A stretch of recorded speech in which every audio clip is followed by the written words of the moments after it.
Welcome to Untold Black Legend in Sparta. When a child was born, there was no celebration, no tears of joy, no whispered prayers, no arms reaching out in instinctive love. There was only a question. Does this body serve the state? Within days of birth, the infant was carried not to a cradle but before a council of elders. Old men who had survived war, famine, and discipline examined the child in silence. They looked for strength, symmetry, a strong cry, straight limbs, signs that this body could one day hold a shield. If the baby failed, if there was any hint of weakness, a twisted leg, a malformed spine, a frail breath, the verdict was immediate. The child was taken to the slopes of Mount Taygetus that same night, and it never returned. This was not hidden, this was not whispered about, this was law. But Sparta's brutality didn't begin at birth. It began before conception. Marriage in Sparta was not about love, it was policy. A controlled system designed to maximize physical strength. Young men were encouraged, sometimes ordered to mate with women judged strong and healthy. Older men could be required to step aside if a younger, fitter Spartan was deemed more suitable to produce children with his wife. The bed was not private. It was a laboratory. Sparta did not raise families. It engineered soldiers, and to achieve that, it controlled the most intimate act of human life, reproduction itself. We know Sparta for its battles, for Thermopylae, for iron discipline, for the legendary Agoge, where 7-year-old boys were ripped from their mother and forged into weapons of the state. But almost no one talks about what came before all of that, the decisions that made the Agoge possible. Because to understand how Sparta created the perfect warrior, you must face an uncomfortable truth. They treated human beings as raw material. And for centuries it worked.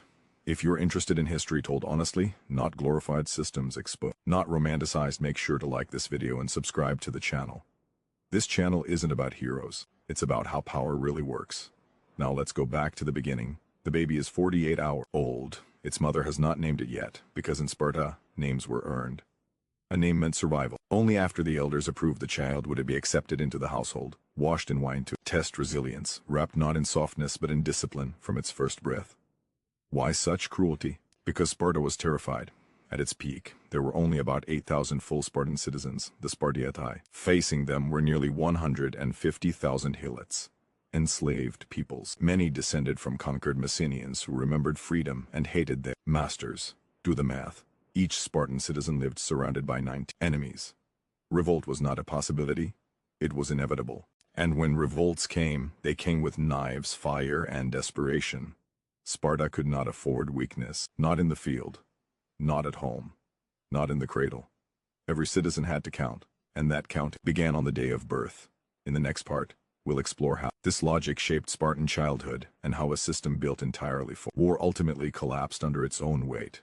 Stay with me. The baby was brought before the Gerousia, a council of 28 men over 60 years old, plus Sparta's 2 kings. They weren't doctors, they were war veterans, men who had killed, who had watched the companion die, who knew exactly what kind of body survives in battle.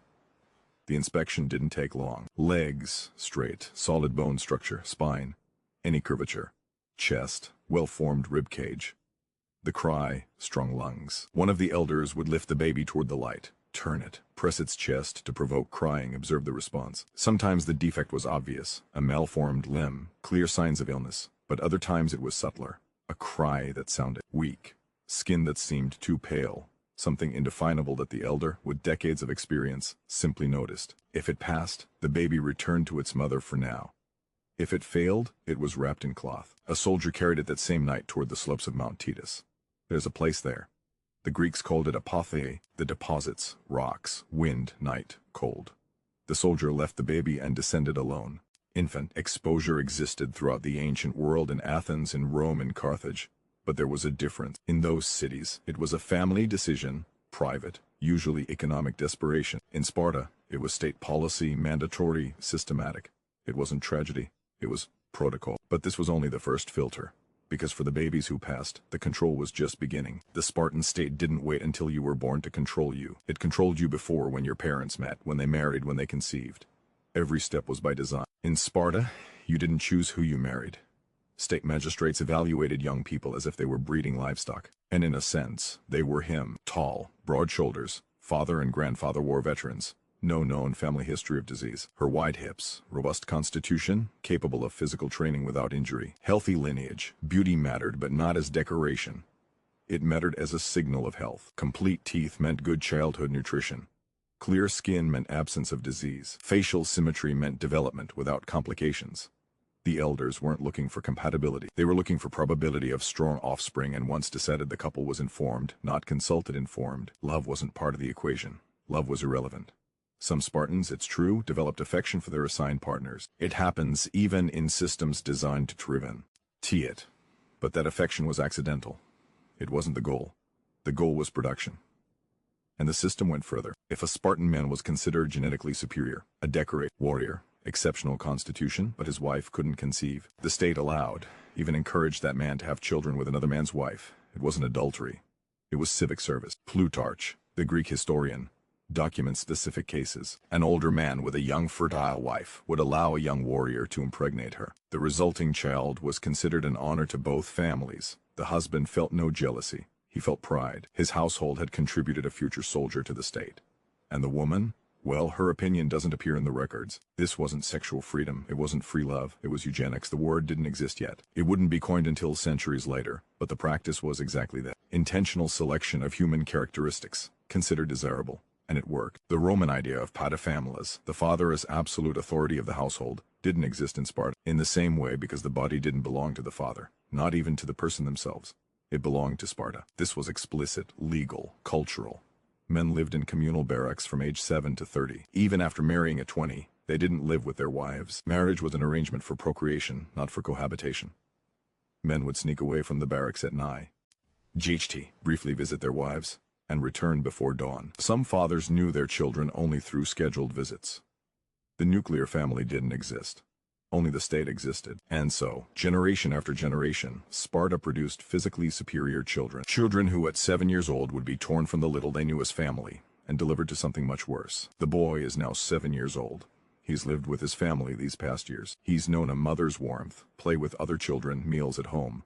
But today, all of that ends. This morning, his mother dressed him in silence. She didn't cry. She couldn't. In Sparta, mothers who cried for their sons were considered weak, and weakness wasn't tolerated. She took him to the central plaza. Other boys his age waited there, maybe 50, maybe 60, all with the same expression, barely contained fear. A man approaches, tall scars crossing his face, an Agoge instructor. He doesn't speak to the boy. He grabs his arm and pulls him toward the group. The mother stands there motionless. She won't see him live in her house again, not for 23 years. If he survives, because the Argo wasn't a school, it was a machine designed to break children and rebuild them as something completely different. And it started that same night. The first lesson of the Argo was simple and merciless. Comfort is the enemy. The Spartan boy slept on a bed he had to make himself.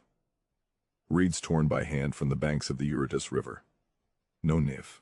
He allowed. His only clothing was a single rough tunic, the same garment for burning summers and freezing winters. And above everything else, he was always hungry. The rations were intentionally meager, a slow starvation planned with mathematical precision. But this deprivation wasn't just cruelty. It was strategy. The boys were ordered to make up the difference on their own through theft. In Sparta, stealing wasn't a vice. It was a lesson. It honed stealth, patience, and daring. A warrior who couldn't slip unseen into an enemy camp and steal food was worthless. So the boys learned to move like shadows through their own city, scavenging for scraps. But if you were caught, the punishment was merciless.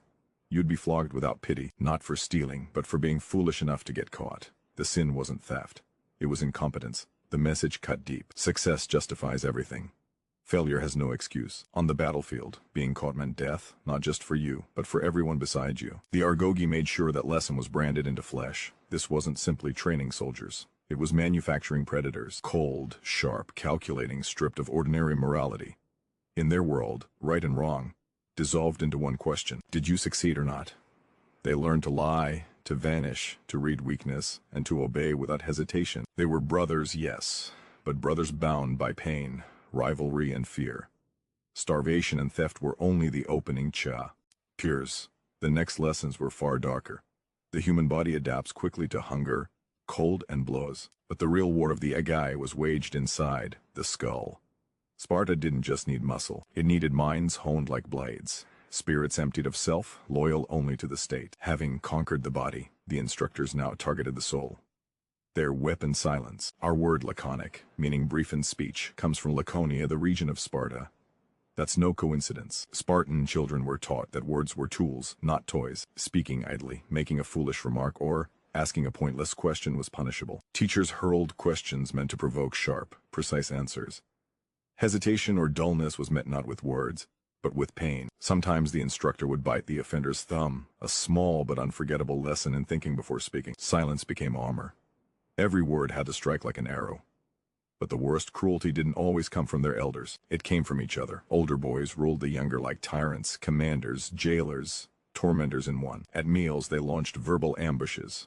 Who is the bravest man in Sparta? What do you think of the king's last campaign? Is theft honorable? There were no right answers, only traps. A stumble, a pause, the wrong tone, all invited ridicule or blows. Humiliation was public, constant, and deliberate. This wasn't random bullying, it was institutionalized cruelty, a state of the system to forge minds that could stay cold under interrogation or chaos. Rivalry was fuel. Aggression earned respect. Trust no one. Expose others' weaknesses, hide your own. These were commandments. All this daily brutality led to one of the most horrifying rituals of all. The ceremony at the altar of Artemis Ortha. Cheeses were placed upon her altar. The boys' task was simple in theory. Run, seize them, escape. But to reach the altar, they had to sprint through a gauntlet of whips. Leather lashes sliced through the air, tearing flesh with every step. It wasn't a contest of speed or reflexes. It was a test of one thing alone: how much agony a future Spartan could endure without breaking. The true test was never about stealing cheese. It was about standing silent under the whip, enduring agony without a scream, a tear, or the faintest sign of weakness. To cry out was to disgrace yourself. Plutarch himself described young Spartans dying at the altar, smiling as their lifeblood soaked the ground, dying proud, having proven they were worthy. This was their graduation, a baptism by blood meant to purge every trace of fear and softness. But when a society burns away every weakness, what fragments of humanity are left behind? What remains of the soul after it's been hammered into a weapon? If you're finding this examination of history's darkest systems valuable, consider subscribing. There's much more to explore about how societies shaped and destroyed human lives. What Sparta created was a paradox. Men of unmatched strength yet emotionally hollow. Warriors of flawless discipline yet warped morality. In their world, killing could be honorable. Compassion could destroy you. They were perfect instruments of violence. And now the state demanded proof that they could serve its darkest needs. That proof came through something few dared to even mention: the Cryptilla. It wasn't a traditional military unit. It didn't fight in formation.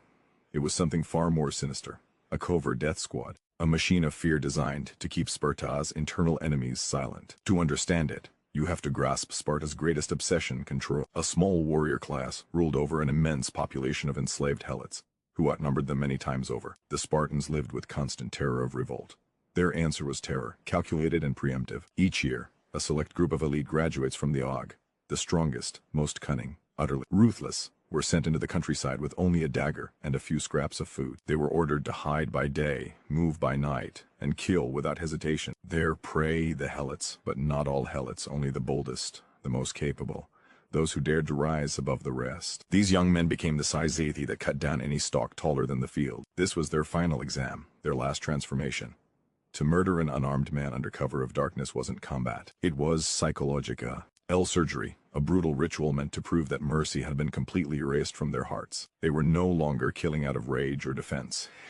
They killed because the state told them it was necessary. And to make it all legal, the Spartan government performed a chilling ritual of its own. Each year, the Sparta's ruling magistrates formally declare war on the helots. It was a bureaucratic act with monstrous implications. Once declared enemies, helots could be slaughtered without it counting as murder.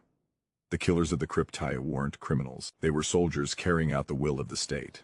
A convenient fiction that turned mass murder into civic duty. By the time his dagger was stained with blood, the Spartan had completed his transformation. He had been born as a child of the state, shaped by discipline, stripped of emotion, and now proven capable of killing without hesitation. But what had he become? The defender of civilization, or its most efficient predator? The answer perhaps is both, and that's what makes Sparta so disturbing. For 3 centuries, the machine worked flawlessly. Sparta dominated Greece. Its warriors were unmatched. Its discipline was legendary. But the flaw that would destroy it wasn't foreign. It was bred into the system itself. The first poison was demographic collapse, Sparta's ruthless eugenics, the abandonment of weak infants. The rejection of all imperfection created a narrow gene pool. Every warrior lost eye, and battle was an irreplaceable tragedy. The loss of decades of training, and a carefully preserved bloodline. Other cities could raise new armies. Sparta could not replace 100 of its equals. Their greatest strength, their elite exclusivity, became their fatal weakness. They were breeding themselves out of existence. The second poison was inflexibility. The Agoge created flawless soldiers, but it did not create thinkers. Sparta forged men who could endure hunger, pain, and death without hesitation, but not men who could adapt. They were trained to obey perfectly, not to question. To hold the line, not to reshape it. In a world where warfare was changing, Sparta remained frozen in its own legend. They built soldiers for yesterday's battles, and time does not forgive rigidity. As other Greek states experiment with tactics, diplomacy, strategy, Sparta doubled down on discipline. Innovation was seen as weakness, individual thought as danger. Their system produced warriors who executed orders with mechanical precision. But when the battlefield demanded imagination, Sparta had none, and the final blow came not from failure but from victory. When Sparta defeated Athens in the Peloponnesian War, the unthinkable happened. Persian gold flooded into the city. Wealth once forbidden became unavoidable. Equality eroded. Simplicity dissolved. The iron code that had defined Spartan life began to rust. Discipline softened, corruption crept in. The state that had rejected luxury was now feeding on it. Sparta was rotting from the inside. Then came Leuctra, 371 BC. For centuries, Spartan armies had been considered invincible on land. Their reputation alone was enough to break enemies before the fighting even began. But Thebes did not fear the myth. General Epaminondas did something unthinkable. He ignored tradition. Instead of spreading his forces evenly, he stacked his left wing 50 men, deep in unprecedented concentration of force, and drove it straight into the Spartan right, the position of the king and his elite guard. It was a gamble, and it worked. Rigid discipline met creative strategy, and shattered. For the first time in living memory, a Spartan king fell on the battlefield. His guard died around him. The army collapsed beside him. The legend of Spartan invincibility died that day on the fields of Leuctra. Sparta's power was broken. They never recovered. By the time Rome rose to dominate the Mediterranean, Sparta was no longer feared. It had become a curiosity, a relic, a living museum where Roman tourists came to watch reenactments of ancient brutality, ritual whippings, stage endurance tests, empty echoes of a civilization that once ruled through terror and discipline. The machine was still running, but its purpose was gone. In the end, the story of Spartan breeding, control is more than ancient history. It is a warning, a society so obsessed with perfection that it sacrificed everything human to achieve it. Love, creativity, compassion, change. They succeeded in creating the perfect warrior, and in doing so they engineered their own extinction. The system that forged heroes eventually consumed itself, leaving behind nothing but ruins, memory, and the whisper of a greatness built on cruelty and undone by its own pursuit of perfection.